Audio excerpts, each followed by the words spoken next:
DreamWorks, o estúdio rival que a Disney mais teme no mercado de animações, com inúmeros filmes animados ao redor do mundo, na verdade não passa de uma cópia descarada da Pixar. Relaxa que os caras não foram tão sem criatividade assim de pegar simplesmente a Disney e botar numa impressora e copiar, né? Na real que só o pontapé inicial foi tipo que uma cópia baseada numa vingança de um cara que trabalhava na Disney. Sim, é exatamente o que você tá pensando, a Disney criou seu próprio demônio. Mas mano, só assim, olha, pelo amor de Shrek, se você entrou nesse vídeo e ainda não deu like, pode confiar em mim, deixa o like desde agora, porque além de ajudar o Projeto Coneta a distribuir o vídeo no YouTube, eu sei que você quer mais vídeos assim de histórias de empresa, entendeu? A galera sempre tá comentando, pedindo pra eu fazer mais e eu só consigo se você deixar o like ali. Então vamos bater 20 mil likes nessa história da DreamWorks, tá? Lembrando também que se você ainda não virou um Coneta de carteirinha, é só se inscrever ali embaixo e ativar o sininho. Se você não tá recebendo as notificações de jeito nenhum, me segue nas redes sociais que estão aparecendo aqui na tela, tem link ali na descrição também. E se você ajudar de alguma maneira a compartilhar esse vídeo com um amigo, no grupo do WhatsApp, sei lá, mano, me manda um print, que eu vou tentar responder todo mundo que me mandar e vou postar lá nos stories do Instagram. É óbvio que não dá pra responder todo mundo, mas eu vou tentar te responder, tá? Pode confiar em mim e ajuda a compartilhar o vídeo da história da DreamWorks. E agora você já pode se preparar pra conhecer a polêmica história de como surgiu a DreamWorks.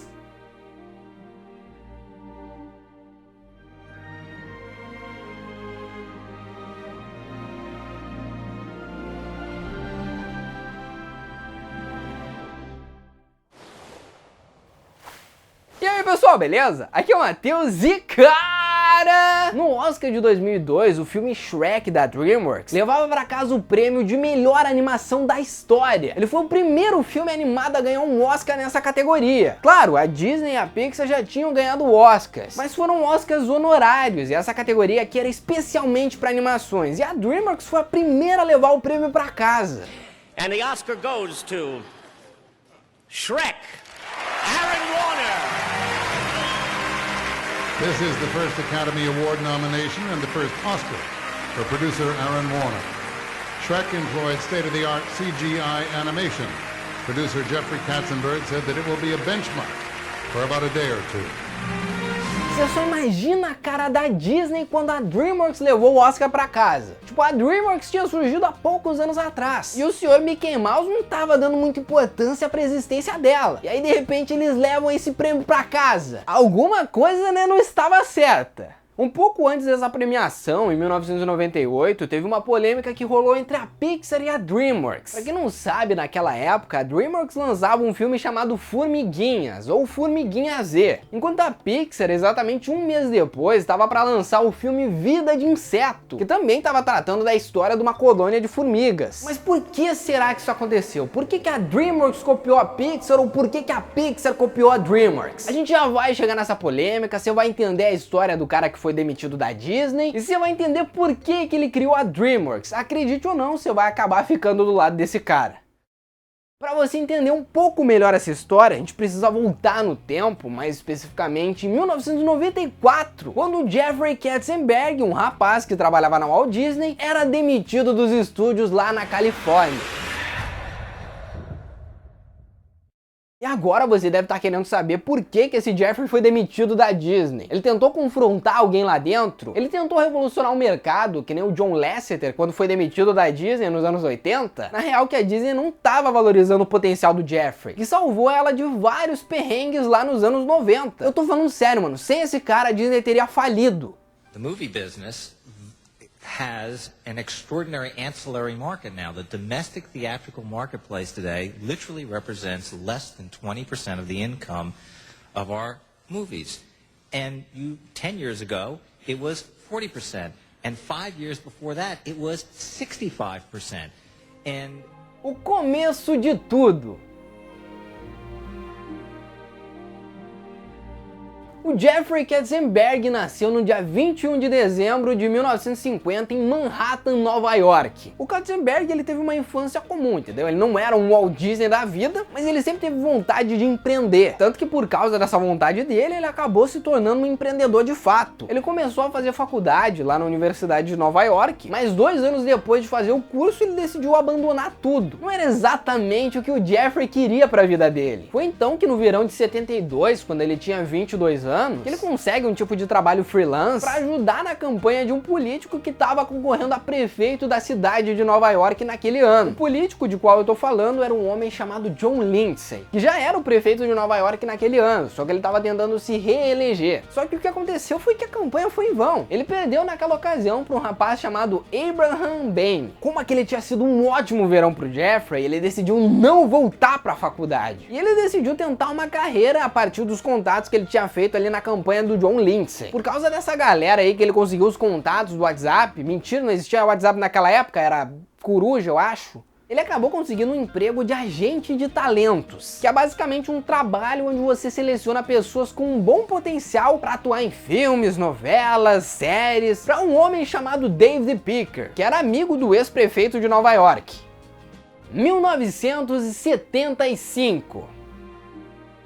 Em 75, então, como o Katzenberg já estava totalmente inserido no mundo cinematográfico de Hollywood, ele é apresentado a um cara chamado Barry Diller, que mudou a vida dele completamente. Naquela época, o Barry Diller, ele trabalhava como diretor no escritório da Paramount Pictures. E quando ele contratou o Jeffrey para trabalhar com ele, nos primeiros meses ele já viu um potencial enorme no cara. Tanto que ele decidiu promover o Jeffrey para assistente pessoal. 1977. Foi nesse ano de 77 que a vida do empresário Jeffrey Katzenberg começou a mudar de vez. Agora que ele tinha se mudado de Nova York, ele começou a morar em Los Angeles, no mesmo lugar onde ficava a sede da Paramount Pictures. Lá na própria sede da Paramount, o Jeffrey começou a trabalhar como avaliador de projetos cinematográficos. Isso é, o cara basicamente dava dicas para a equipe de roteiro, dava dicas para a equipe de marketing, dava dicas do que eles poderiam fazer para que um filme bombasse nos cinemas. As opiniões e avaliações do Jeffrey começaram a ser levadas tão a sério que, tipo, a Paramount, que era uma empresa considerada pequenininha na época, começou a bombar no cinema. Tudo que é tipo de filme que eles lançavam fazia sucesso. O Star Trek do final dos anos 70 aconteceu por causa do Jeffrey Katzenberg. O Indiana Jones de 81, Footloose de 84, todos aconteceram por causa das dicas do Katzenberg do que eles deveriam fazer para que aqueles filmes explodissem nas bilheterias de cinema. Inclusive, nessa época, é muito importante ressaltar que ele conhece um diretor chamado Steven Spielberg, que tava tipo começando a carreira dele ali nos cinemas. Só que esse cara vai ser muito importante no futuro, tá? Então guarda o nome do Steven Spielberg aí. O começo do sucesso. Michael Eisner nasceu no dia 7 de março de 42, também em Manhattan, Nova York. E você precisa conhecer um pouco da vida desse homem, porque se não fosse ele também, a DreamWorks nunca ia existir. Michael Eisner has been called the most powerful man in Hollywood. He heads the world's second largest entertainment company with the world's most recognizable mouse. He has been chairman and CEO of the Walt Disney Company since 1984. Em 1966, depois do Michael Eisner ter trabalhado nos canais NBC e CBS, foi chamado pelo Barry Diller, que em 1966 trabalhava no canal ABC, onde ele convidou o Michael Eisner para ser o diretor de programação nacional do canal ABC. O cara foi tão reconhecido que ele acabou se tornando vice-presidente do canal ABC na época. Mas ele era um pouquinho babaca e você já vai entender por quê.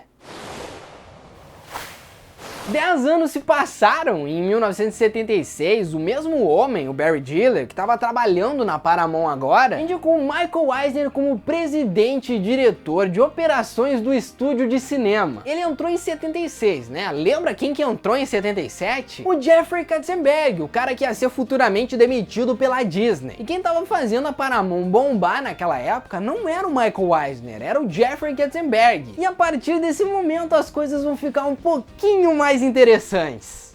O ano em que a Disney faliu.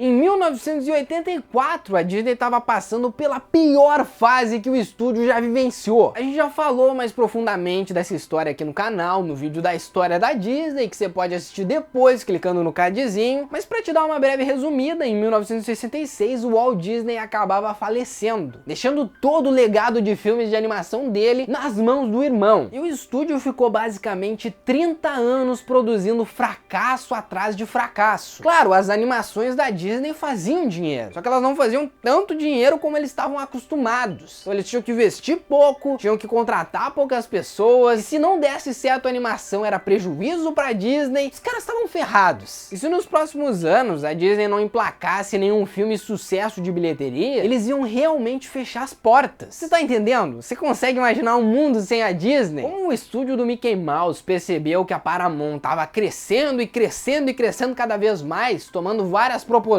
nas bilheterias de Hollywood, eles decidem fazer uma proposta pro Michael Eisner e pro Jeffrey Katzenberg, onde eles tinham como um único objetivo: fazer a Disney ressurgir das cinzas. When you were at Paramount, had been there, and the possibility of going to Disney, to convince him that you were the right guy for the job. True story? No, not completely. All right. And I stopped and I said, so that's why I think I should be the chairman. And there was silence for about 3 seconds, and Sid said, sounds good to me, okay. Let's go. And I thought to myself, and I almost said, oh, what did you say? E junto deles, um outro rapaz muito importante também, chamado Frank Wells, foi contratado junto. Esses 3 caras substituíram os cargos atuais do presidente da Disney e do CEO também. Inclusive, quem trabalhava em um desses cargos lá naquele momento era o Roy A. Disney, que era filho do Roy O. Disney, o irmão do Walt Disney. Ele era o sobrinho do Disney que, assim como o pai, não soube administrar a empresa. E foi com a ajuda do Frank Wells, do Michael Eisner e principalmente com a ajuda do Jeffrey Katzenberg que a Disney começa a ressurgir na era renascentista dela. Tudo que eles começaram a lançar a partir de 1989 até o ano de 99 era sucesso na certa. A Pequena Sereia, o Rei Leão e até mesmo o Toy Story teve uma pontinha do Jeffrey Katzenberg ajudando. Só que se você pesquisar aí na internet, você não vai encontrar muitas fontes acreditando o Jeffrey Katzenberg. Isso porque o Roy O. Disney, que era o sobrinho do Disney, não gostava muito dele. Em todas as entrevistas que o Jeffrey dava, ele se nomeava como o cara que salvou a Disney. E nenhum dos funcionários gostava muito disso não, porque era um trabalho em equipe. We heard one day that Jeffrey was going to come in with a reporter from the Wall Street Journal. They was going to follow us around to show how the movie got made. And Jeffrey performed for the journalist, and we created what looked like a slice of how the movie actually got made. And in that article, Jeffrey was proclaimed the guy who was saving Disney Animation. Só que aconteceu uma coisa. Em 1994, o presidente atual da Disney, Frank Wells, acabou morrendo em um trágico acidente de helicóptero, enquanto ele tentava praticar esportes radicais. Foi uma notícia, inclusive, comentada no mundo inteiro. Com a morte do Frank Wells, o Katzenberg esperava ser nomeado como presidente da Disney, já que era meio que o certo a se fazer, né? Ele tava comandando tudo lá, tava dando dicas pros caras, tava fazendo bons filmes. Jeffrey Katzenberg has garnered the lion's share of the credit for the studio's growth in annual revenues, from $2.25 million 10 years ago to $4.5 billion now. Dividing Katzenberg's job, former 20th Century Fox chief Joe Roth will take over the movie duties. Só que lembra quando eu disse que o Roy Disney não ia muito com a cara desse maluco aí? E se o sobrinho do Walt Disney não gosta de você trabalhando lá, alguma coisa deve ter acontecido, né? Então naquele mesmo ano, em 94, logo depois da morte do Frank Wells, o Katzenberg era demitido da Disney. Rolou até um processo do Jeffrey Katzenberg contra a Disney. E eu nem preciso dizer pra você que alguns anos depois a Disney voltou à decadência, né? One day after the company announced the resignation of Disney Studios chief Jeffrey Katzenberg. While rumors run rampant about where Katzenberg will end up. The split reportedly came because Michael Eisner, chairman of the Walt Disney Company, refused to promote Katzenberg to the #2 corporate job, left vacant by the death of President Frank Wells in April. Katzenberg said he doesn't know where he's going yet. Sony denied rumors he's heading there. Sources said Universal was a possibility should either of its top 2 executives retire next year. O surgimento da DreamWorks Animation. totalmente revoltado, pistolaço por ter sido demitido da Disney, o Jeffrey Katzenberg pensou: eu não vou deixar assim não, quem que a Disney pensa que é pra me demitir? Na verdade, é a Disney, né? Sei lá, se ela quiser comprar a Marte, ela compra, porque é a Disney.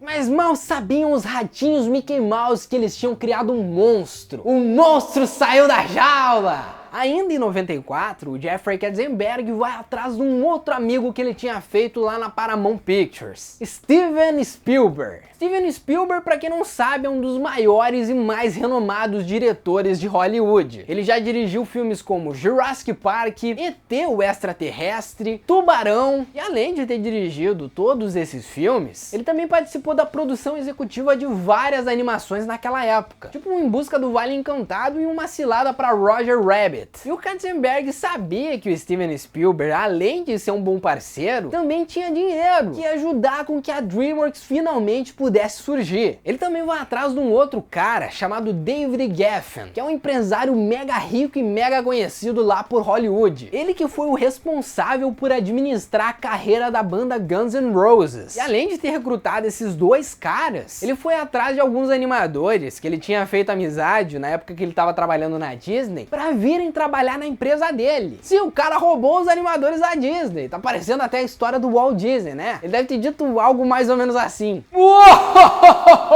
eu sei todos os planos da Disney e Pixar. Vamos derrubá-los. Se juntem a mim na minha seita maligna. Claro que ele não falou isso com essas palavras, né? Deve ter sido bem pior. Ainda em 94, meu Deus, a gente não sai de 94, né? Parece que o tempo congelou lá. Jeffrey Katzenberg, Steven Spielberg e David Geffen fundavam a DreamWorks SKG. SKG que vem do sobrenome de cada um dos fundadores da DreamWorks. S de Spielberg, K de Katzenberg e G de Geffen. E a logo da DreamWorks, obviamente, foi inspirada em um dos filmes mais famosos do Steven Spielberg naquela época. Em E.T., naquela cena onde o Elliot e o E.T. passam em frente à Lua. E cada um dos fundadores investiu 80 milhões para a produção de filmes, funcionários e equipamentos para que eles pudessem se inserir nesse universo cinematográfico de animações e competissem principalmente com a Disney. Because I worked at Disney for 10 years, I loved being there, I loved every day I was there, I loved the people and the movies that we made. I don't know how much of it was my competitiveness. I'm really, really competitive. But I didn't want to do what Disney did. Yeah, I did it. I knew how to do it. I was good at it. Naquela época, o Katzenberg sabia que a Pixar ia lançar um filme em 1995 chamado Toy Story, que ia revolucionar todo o mercado cinematográfico de animações do mundo. E como ele queria começar inovando e não cair na mesmice, para não ficar atrás que nem os outros estúdios de animação que existiam na época, a DreamWorks fecha parceria com dois estúdios que estavam começando a se inserir no mercado de animações naquele ano. A Aardman Productions, que é uma empresa totalmente especializada em filmes stop motion. E ele sabia que filmes em stop motion faziam bastante bilheteria naquela época. Tanto que foi esse estúdio que produziu A Fuga das Galinhas e Wallace e Gromit para DreamWorks. E também a PTI Productions, que era um estúdio totalmente especializado em animação de computação gráfica. Será que se a Disney soubesse que o Katzenberg ia criar a segunda maior empresa de animações do mundo, eles teriam contratado ele na época? Eu acho que não, né? Comenta aqui o que você acha. 1996.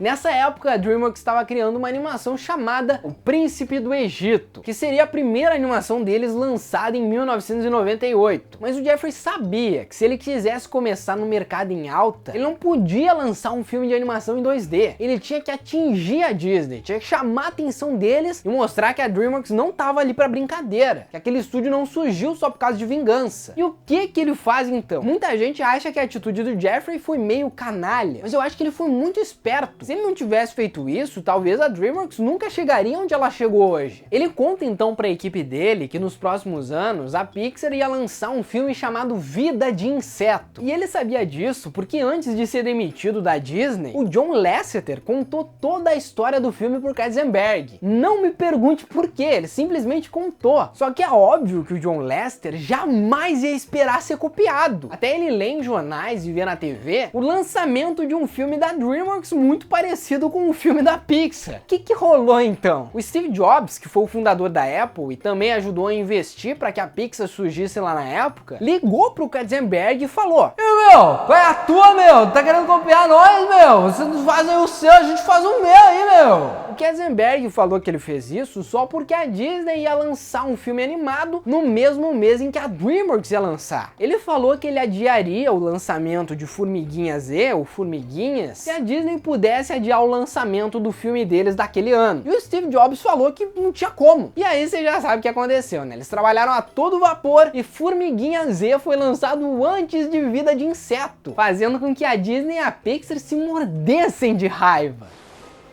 A batalha entre DreamWorks e Disney Pixar.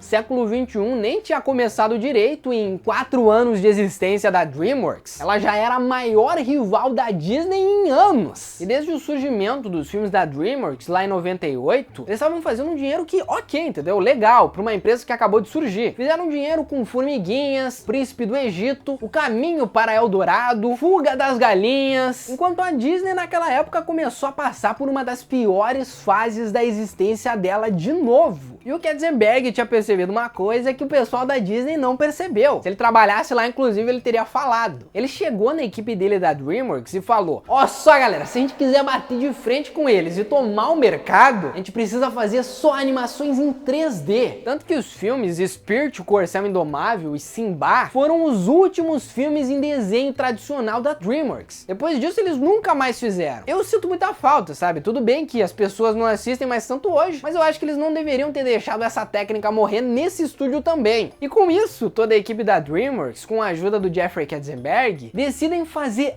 o filme de princesas. Eles queriam fazer uma paródia de tudo que a Disney já tinha feito e ainda poder debochar da casa do Mickey Mouse. Sim, a gente tá falando de Jureg. Tá falando comigo?